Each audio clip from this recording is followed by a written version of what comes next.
welcome to the Small Town Pastor Podcast. This podcast is a ministry of Small Town Network. We exist to make disciples, train pastors, and plant churches in smaller communities.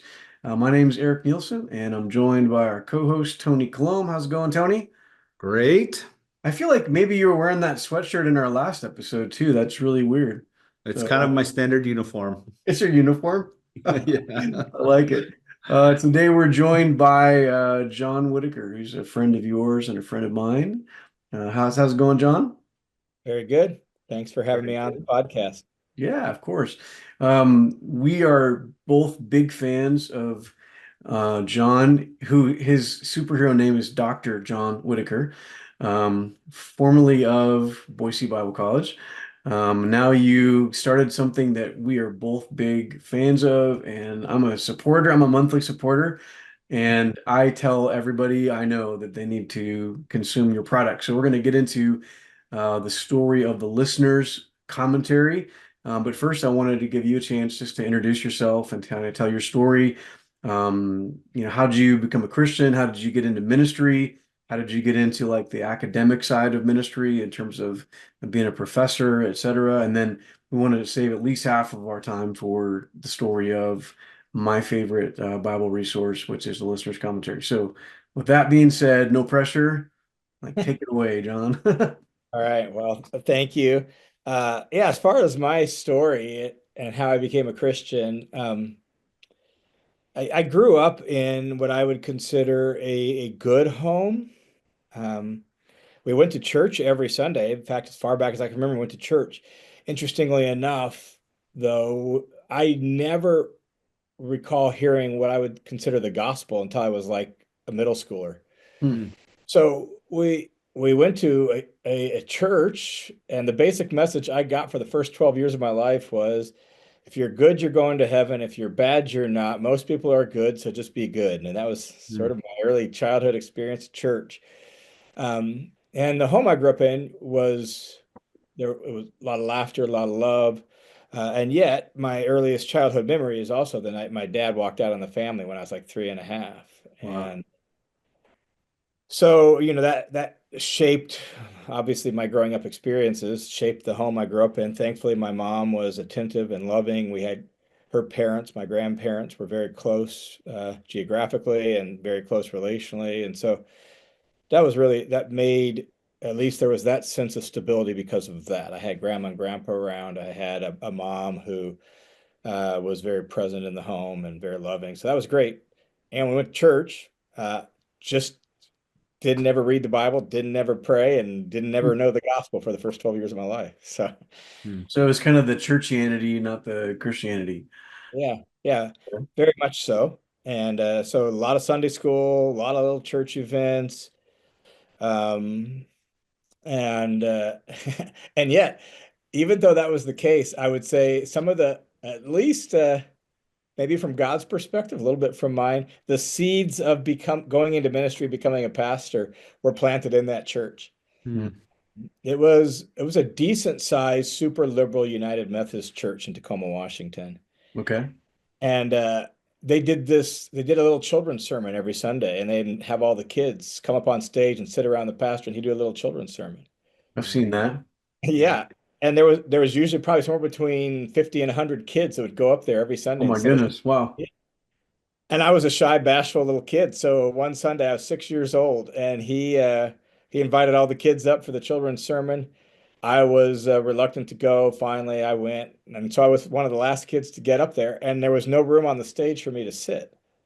So this Oh. pastor, sitting in his robe, his preacher's gown, said, "Here, come on my lap." So I sat on the Mm. preacher's lap during Wow. the children's sermon.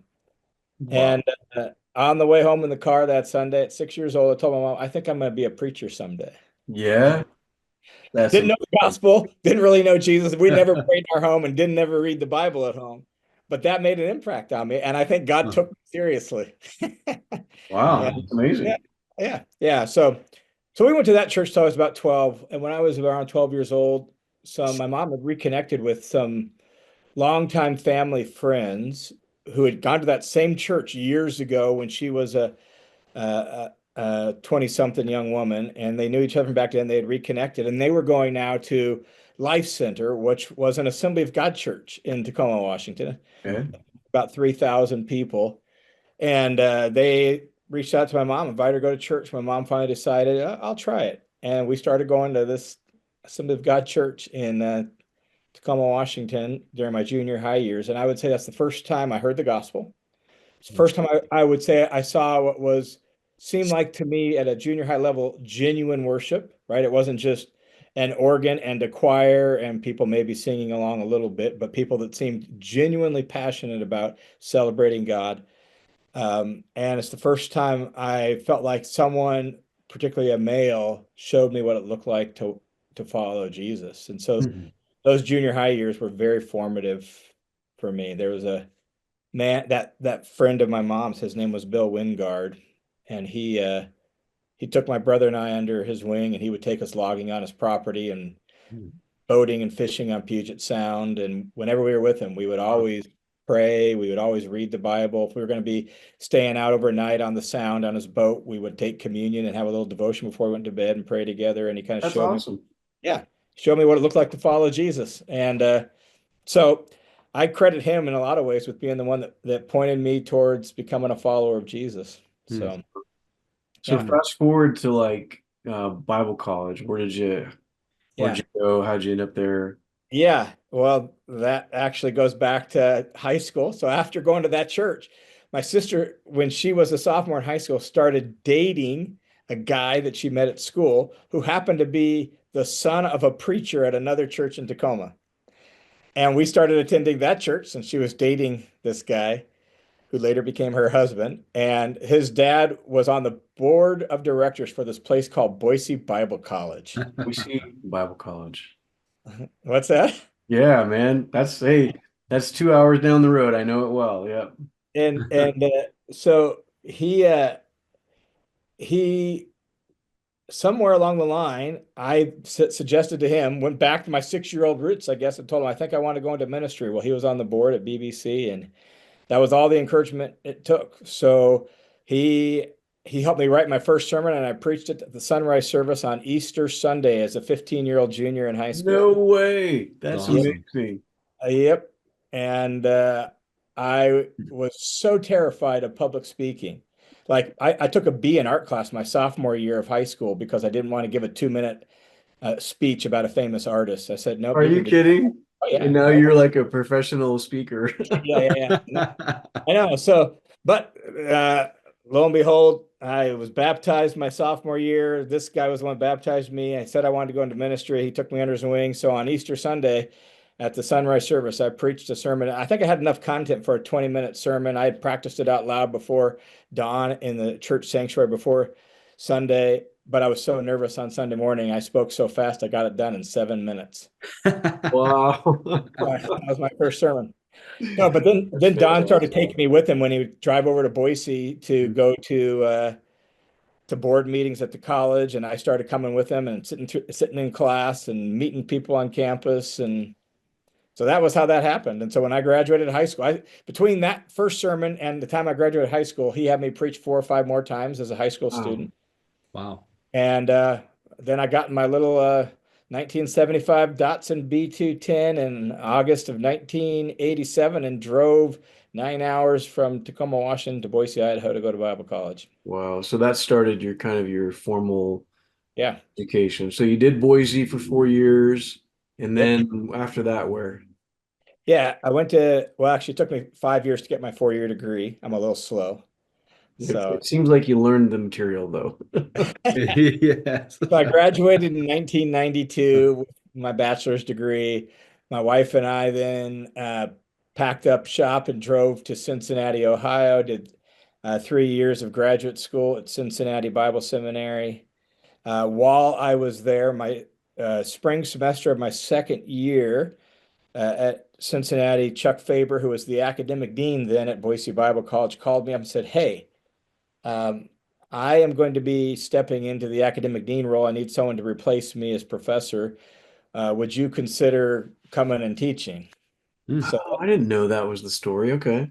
yeah, Wow. so I was Chuck Faber's very first hire as academic dean. That's I amazing. said, well, because I said I knew that was happening and I knew there was an opening, but I have a whole nother year of graduate school. I didn't think it'd be worth me applying. He said, well, if you're interested, we're willing to wait.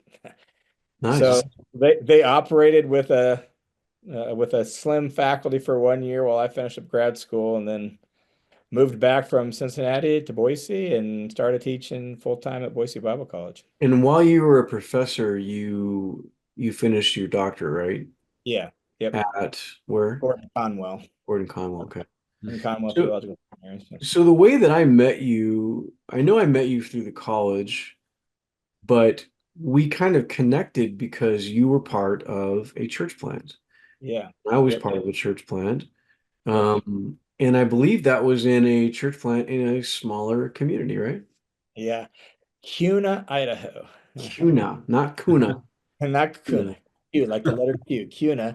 Like tuna with a And K. Yeah. yeah, right. And it's Kuna was an old rural farming community back in the day. And like through much of the 90s, it had 1,500, 2,000, 3,000 people. By the early 2000s, it was pushing 7, 8,000.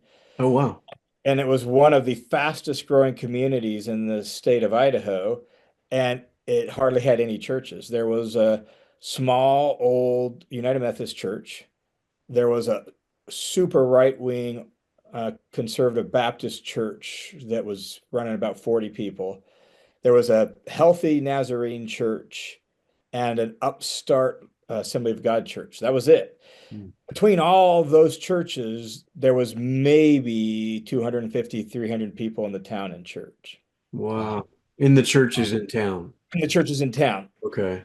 And Wow. so my father-in-law and I actually were like, I think they need a new church there.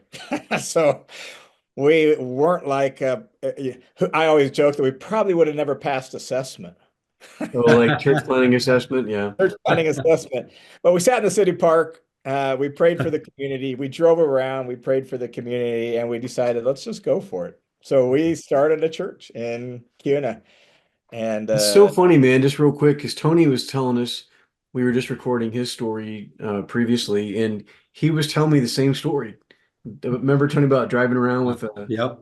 yeah. Yep. So like the foundation being prayer, like going driving around, praying for a community, seeking, discernment, wisdom from God about is this an opportunity you want us to pursue? So it's funny that you guys would both kind of share that Yeah. yeah, same tactic or approach to it is like, let's pray and see what God thinks before we jump into something. So yeah, that's great. yeah, yeah. So then we did. We started Bible studies in at the home of somebody we knew out there, and we did that for about 4 or 5 months, and then we had enough of a group of people that we decided to start doing a Sunday morning thing, and we were meeting outside in the city park because we didn't have a place to meet yet, and finally one of the schools gave us a place to meet, so we met there for a while, and then the Seventh-day Adventist building opened up, and we started meeting at the Seventh-day Adventist building on That's Sunday morning. great. Yeah, My so first church plant, we started in a Seventh-day Adventist church. So they're not using it on Sundays, they're so not using it on Sundays. Yeah. so we work together. Yeah, so That's that's how that great. So is happened. that, I know like that was an interesting experience because so at that time you were being a professor Yep, at college full time, yep. and then you were trying to also work at a church that's what, a 20-minute drive from where you lived? 20, 30? Yeah, 20 to 30 minutes away. Yeah. Okay. Yeah, so I was teaching full time at the college, preaching. My father-in-law and I shared the pulpit, so we split about half the Sundays. So preaching about half the Sundays out of the year, overseeing adult ed, overseeing small groups and children's ministry while teaching full time until I could raise up some people in the church. And yeah, it was plus having two small kids at home and finishing my doctorate. It was, Wow. Gee whiz. it was a crazy time, Yeah. Yeah. I'm but just the Lord was faithful. I'm just curious, like, for us, like the mentality going with our other location out in Napa, where Corey was at, Yeah. we got to know each other, was just kind of like a let's go for it. But Yeah, there in Boise at Boise Bible College, was there like a big push in the church planting culture? And if so, like how was that kind of playing in with your approach to just kind of praying and going for it versus some of these steps that we feel like we have to Yeah. accomplish in those circles? Like, was there tension there? How did you break through that to even get going? Yeah. Well, the Bible College has a huge value that their faculty members are practitioners, so that they're involved in Yeah. ministry. But it wasn't necessarily a big push for church planting. And in the late 90s, early 2000s, that was when church planting was really starting to kind of ramp up in the kind of the Boise area a little bit more. The city of Boise itself was growing, and so there was various people wanting to plant churches. So I was familiar with church planting. I had been around church planting circles, but like I wasn't like I knew a whole lot, right? I just felt like I, I cared about the church, cared about people. I knew how to preach, and let's figure some of these things out. So Yes. it's kind of a stumbling our way forward a little bit. The Lord was very gracious. I mean, we in the first, we were it's a small town. We weren't like obviously super great church planners, but we had over 100 baptisms in the first 5 years of the church plant. Praise Wow. God. That's amazing. Wow. It's And amazing. yeah, and then we had not only did we have that, we also then had a I would say a good number of people who had had really rough church backgrounds and had left church that came back around through that ministry as well and started really being involved in the church. And so I think Lord really used it. I think there was a lot of really great fruit through my time there. So Mm. Well, let's fast forward you. So you eventually transitioned out of that church role and out of the Bible college and had this vision to start the listener's commentary. So tell us kind of like well, tell us the story. Like, well, how did you get this idea? Why'd you do it? What was the aim of it? All that kind of stuff. yeah, well, got to go back just a little bit in time. Okay, So after sure. I left, transitioned out of that church role and the college full time, I was one of the teaching pastors at a two campus church in Boise. Okay. And we were baptizing 100, 120 people a year and had no mechanism for teaching, training, discipling that Hmm. was effective. And the Pacific Northwest is a fairly unchurched region of the nation. We were dealing with people who had little to no church background, so they weren't. We would try some Sunday morning maybe courses for teaching and training. We tried some evening, and you just couldn't get people to come. And so I, I finally told the leadership, I'm like, hey, could I just pitch an idea? Everyone's on their phone, Mhm. everyone's on the computer. Why don't we start creating some resources, video resources that we put online, and then create a little bit of a relational environment around that to help disciple and train and coach people, both in the things they need to know about following Jesus and maybe some of the things they need to do, and as well as that. So I started putting those resources together. Won't go into all the details, but eventually there was some upheaval in that church. I ended up transitioning out of that church role, but then I was like sitting in the Houston airport with my wife, like, I really feel like that's just a great idea. And I feel like the Lord wants us to try to maybe just do it on our own. That there needs to be, this was 2018. It was pre-COVID. There wasn't nearly as many online resources as there are now. And I just told my wife, I think Lord's kind of putting that on my heart to try that. Her response was, can we even make a living doing that? I'm like, I have no idea, but maybe we should try. So that was the genesis of creating my first podcast, the Bible and Life podcast, some of my online courses that I also have on my one of my websites. But then when COVID hit, the thing I really wanted to get through, because I always felt like it played more to my strengths and I felt like there was a real need for it, was just clear, down to earth teaching through books of the New Testament, Mhm. guiding people through that. And then when COVID hit and I wasn't traveling and speaking as much at churches, that's when I was like, well, I got more time on my hands. Let me just get to what I really want to get to anyhow. And so I just jumped in and started a listener's commentary. And that was the genesis behind it. Was this is what I was really working up to, learning how to do podcasts, learning how to do some online stuff. But that's what I really wanted to get to. So it's like, I'm just doing it. I'm just going to start it and we'll figure out the details as we go. So And so your format, like to explain the format, like how it works, and just for people that aren't unfamiliar with what you do. yeah, yeah. So the way if you're familiar with a Bible commentary is something that just guides someone verse by verse, kind of paragraph by paragraph through a book of the Bible. That's what a commentary does. Most written commentaries, sadly, are uh, Bible scholars answering Bible scholars' questions. Mhm. Oh, Uh, that's a great way to put that. Yeah. yeah, That's Yeah. why I uh, never understand what they're saying. Yeah. but See, that's really what they are. And it's like, well, I don't find that to be as useful for the person in the church who just wants to really dig deep into scripture and grow in their faith. So, but I think teaching through Bible books can be really helpful. So that's was sort of the idea is I want to provide what I like to call blue jeans theology, theology for ordinary life, where let's just, in the language of ordinary life, dealing with the questions of ordinary life, let's walk through what the text is saying with all the scholarship of 25 years of teaching the Bible at a college, but doing it in a way that's for the ordinary average person who just wants to dig in and understand scripture. So that was kind of my design behind it. So in 20 to 30 minutes, I take 10, 15 verses out of a book and explain what it means, give a little background, a little bit of history, explain some of the words, and here's what this text is all about.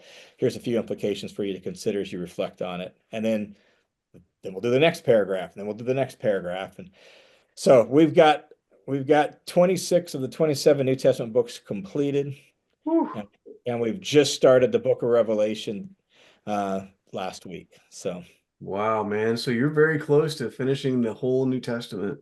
yes, yep. are Wow. you going to be going into the Old Testament too? Hey, this is the question I get All every the time. time. Every time. Yeah. And so I probably will, but not do it in the same detail I've done the new. I want to do maybe Yep. a higher level where here's kind of the Survey style. backstory, here's the Yep. setting, here's sort of the time period in Old Testament history, because from Abraham to Malachi, I mean that's about 1500 years. So what time period are we at in the Old Testament? Right.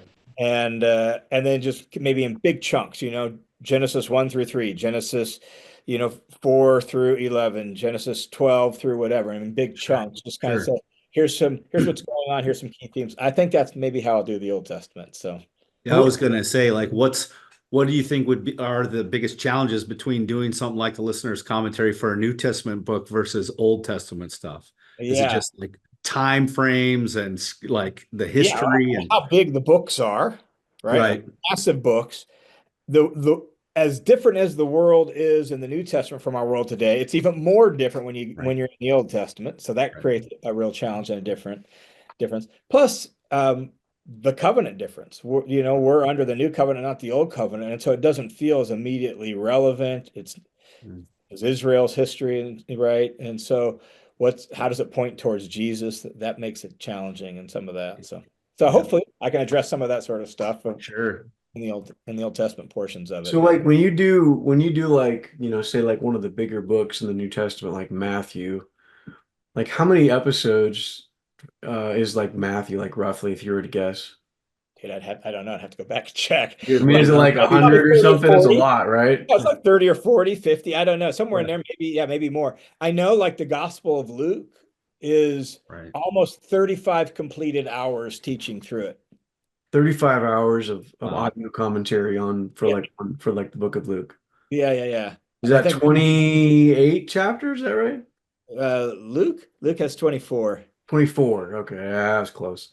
In That Romans, I Ozark think education. That's why I'm Romans, a church planner and not a Bible yeah, professor. I think Romans has like 24 or 25 finished hours of Wow. audio commentary. So there's quite a bit of material there, but it's the standard feedback I get is what I appreciate about you. This is the emails I get is I could, like there's a lot of material here, but it's very clear and easy to follow.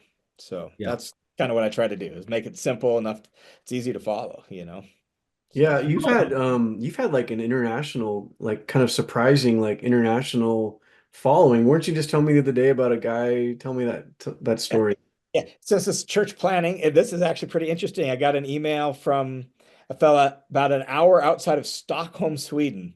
who Wow. he and a couple other guys planted a church in this little town outside of Stockholm, Sweden. He says, I'm not great digging into the details of the text, and you just make it so much easier for me to dig into the text, understand what it's saying, and put my sermons together.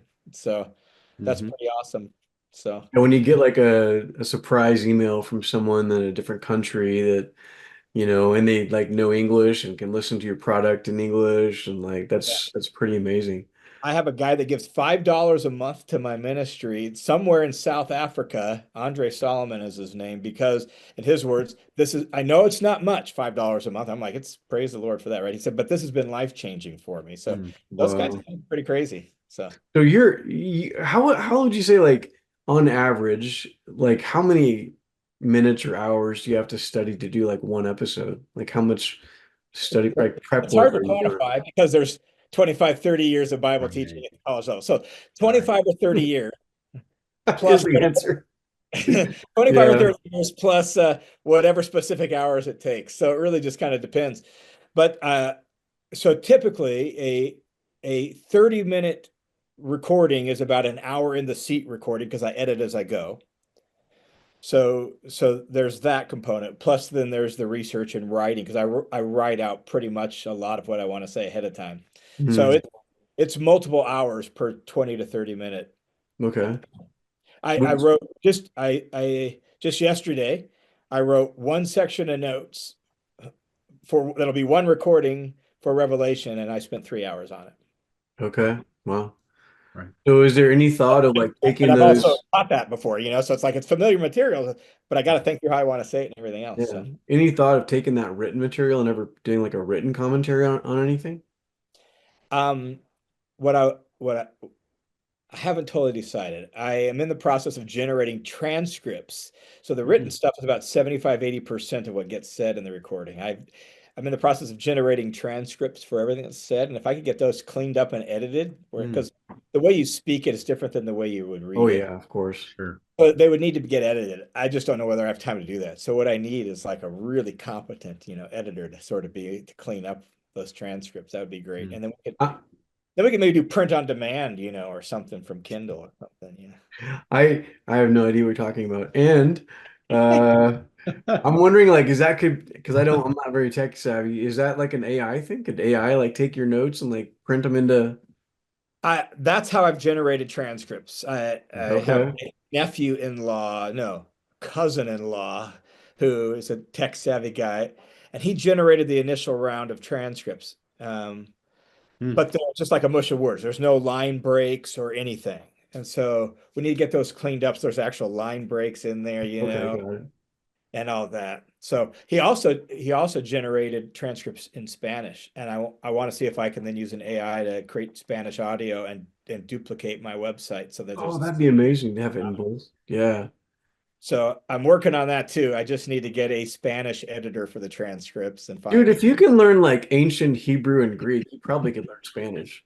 yeah, but I don't want to. You don't want to. Your learning days are over. You just want to like teach what you know and that's it. I Yeah. only have so much time, so I Yeah, know, yeah. man. I got like Duolingo on my phone. I've had it on my phone for like 4 years to learn Spanish, and I go in like spurts of like 3 days and then quit. Yeah, that stuff isn't nearly as effective as like full immersive language school, and who has the ability to do that anymore, Or right? like living in Japan to learn Yeah, that's Japanese. exactly what I'm talking about. So, Yeah, yeah. that works Well, for that's you. great, man. Yeah. yeah. So listenerscommentary.com, right? Yes. And then it also has its own app. So you could download the app off the website there at listenerscommentary.com, or you can go to the App Store, Google Play, wherever you get your apps, and just search for the listener's commentary. The app makes it handy because you're not scrolling through 5.5 years of a podcast feed, like Yes, Ephesians is like 3 yes. years ago or something. So the Right. app is a whole lot easier. So I would Yeah, recommend. I will endorse that as well because I've used the listener's commentary for a lot of sermon stuff. I mean, I just Well, full yeah. endorsement for myself personally in preaching. And I was doing the iTunes like scroll through, and every time I wanted to listen to the next episode, I was just like, oh gosh. And then you told us about the app, and it was like, oh man, this is way better. So big thumbs up on Super the good. app for that as well. You know Yeah. what? It's funny, you guys. I didn't know that, so I'm gonna get that app because I've been doing it Oh anyway, man, like come scrolling on. through all the Yeah, I want to say John is on the board for Small Town Network. And recently he was talking about publishing. We published our Ephesians Discovery Bible Study book, and inside it says brought to you by listener just commentary. Oh It's yeah. John. We That used is, John's intro to Ephesians for our intro for that little booklet. And I'm telling you guys, like as a personal like testimony, every time that I write a sermon and he's got a podcast for it, I listen to it. Yeah. Um, and it gives you a great overview. You feel like, someone has read 4 or 5 commentaries or maybe more, who knows, and distilled the content down to like a 14, 15 minutes, something I can listen to. We have people like in that particular study we use for my own church plant. We tell people like, hey, listen to this section on listeners commentary. Check out and see what John says. I do sermon clubs where like I'm working with other pastors to write sermons together. We always recommend before you start the sermon club, you listen to the episode with the corresponding passage. It really is a great resource. And what John just said that his aim is to make it like down at the level of like regular people and answering the questions regular folks are asking. Mission accomplished. It's absolutely something that regular people can listen to and gain stuff from. And that doesn't mean it's like theologically light or it's not academic or not intellectual or well researched. John knows how to speak the language of regular people, and so highly recommend anybody that hasn't checked that out to do so soon and become a supporter. That's the plug, John. all right. Yes. Do I appreciate it. you have any final thoughts, either of you, on that before we wrap up for this episode? I guess I would echo that just to give even more of a resounding endorsement, especially with the small town network and some of the philosophy with some bivocational type of approach to being church planters for smaller churches and smaller towns. Sometimes it feels like resources and quality stuff is inaccessible because of a lack of resource. And there's a really good one here in the listener's commentary that can really help anyone, especially people that feel like their time is super divided to get quality information in preparation for teaching. So big thumbs up, John. Really appreciate what you've done with that. Yeah, Thank well you. said. All Appreciate it. right. Yeah. Well, we are going to wrap this one up. If you want to say real quick, thanks, John, for being with us, obviously, Thank you. and for what you're doing and for helping us out and being part of our ministries in terms of our teaching and preaching and also the Small Town Network. To those listening, if you like what you're doing, please like or subscribe if you like what we're doing. If you're interested in Small Town Network, you can find us online at thesmalltownnetwork.com. And if you believe in the importance of planting disciple-making churches in smaller communities, we'd love you to prayerfully consider partnering with us in prayer and financial support. You've been listening to the Small Town Pastor Podcast.